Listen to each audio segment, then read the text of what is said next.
मनसे प्रमुख राज ठाकरे हे सोमवारी रात्री तडकाफडकी चार्टर्ड विमानाने दिल्लीच्या दिशेने रवाना झालेत। दिल्लीत आज महाराष्ट्र भाजपच्या कोर कमिटीची बैठक होत आहे। त्यासाठी उपमुख्यमंत्री देवेंद्र फडणवीस आणि भाजप प्रदेशाध्यक्ष चंद्रशेखर बावनकुळे हे अगोदरच दिल्लीत जाऊन पोहोचले आहेत। त्यांच्या काही वेळानंतर राज ठाकरे हे दिल्लीला निघाल्याने राजकीय वर्तुळात चर्चांना चांगलंच उडाण आले। राज ठाकरे हे दिल्लीत जाऊन भाजप नेत्यांना भेटणार असल्याची माहिती मिळत आहे।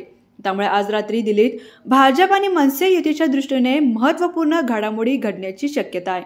काही दिवसापूर्वी भाजपकडून दक्षिण मुंबई लोकसभा मतदारसंघाची जागा ही मनसेसाठी सोडली जाणार असल्याची चर्चा सुरू होती, परंतु दरवेळीप्रमाणे भाजप मनसे युतीची चर्चा हवेतच विरणार का असे काही लोकांना वाटत होते।